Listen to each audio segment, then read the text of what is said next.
The key shook between my fingers, icy against my skin as I froze outside our apartment door.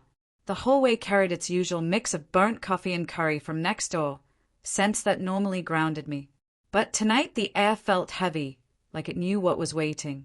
I'd come home earlier than I ever did, hoping to surprise Leia with her favorite Thai takeout.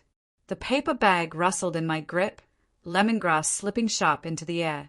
The lock clicked, loud, violent, like a gun going off.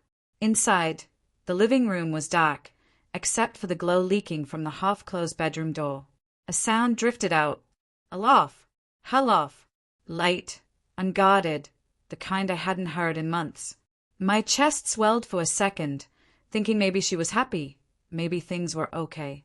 Then I stepped forward, and I saw Leia on his lap, silk blouse falling off her shoulder, her hand brushing the collar of a man's white shirt. Not just a man. Daniel, her boss, the charming one she joked about without smiling. His hand gripped her thigh like it belonged there. The takeout slipped from my hand, hitting the floor with a dull thud. Lemongrass and betrayal filling the air. Evan. Her voice cracked, eyes wide. She scrambled off him, her blouse snagging, skin flashing, skin-eyed memorized. My pulse roared.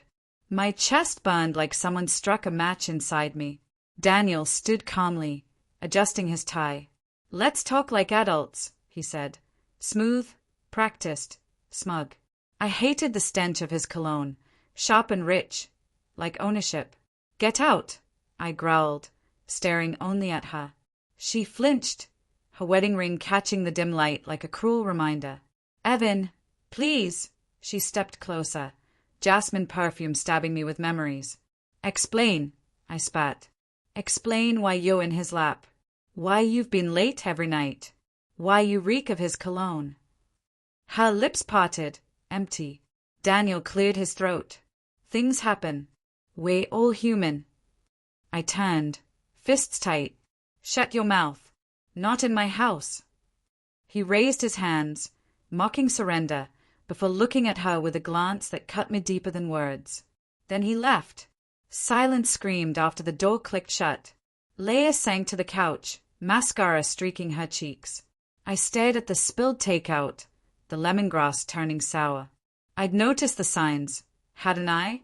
The late nights, the buzzing phone, the way she stopped reaching for me in bed. I told myself it was stress, that I was enough. How long? My voice barely audible. "It's not what you think," she whispered, trembling. "How long?" Her gaze fell. 3 months. It started as talking.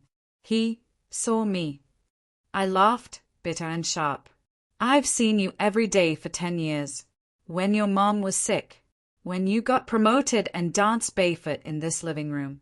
I saw you, and it still wasn't enough." "You were gone," she snapped, voice raw. "Always working. Always building someone else's dream while I drowned here alone. Daniel was there." Her words hit harder than his presence. My breath staggered. "So it's my fault." "I didn't want a house," she cried. "I wanted you, and you weren't here." The weight of her voice cracked me. I looked at our wedding photo above the fireplace, her smile blazing, my arm around her like I'd never let go. I wanted to smash it. I wanted to cradle it. "What now?" My voice hollow. "I don't know," she whispered. "I love you, Evan, but I don't know if I'm in love with you anymore." The floor tilted. I stared it on the counter, granite biting cold. 10 years of building a life, reduced to rubble in one night. I walked into the bedroom. Her suitcase lay open, clothes spilling like confessions. I grabbed his shirt, threw it into the hall. Then another. Then more. Leia stood frozen, crying. "Stop," she begged. "Pack." My voice cut through. "Evan." "Pack." The word thundered out, and she flinched. Tears streamed as she moved like a shadow, stuffing clothes into her bag. When she zipped it shut, she looked at me, pleading for something I no longer had. "I'm sorry," she whispered. "I never meant to hurt you." I said nothing. The door closed softly behind her. The apartment felt cavernous, empty. I sank to the floor. The takeout still sat where it fell, lemongrass stinging my throat. Her laugh echoed in my head. Not mine anymore. Maybe never was. But as silence pressed in, another thought settled. Cold, sharp. This wasn't the end. Not yet. I'd built a life once. I could build another. And she would feel the weight of this night for the rest of her life.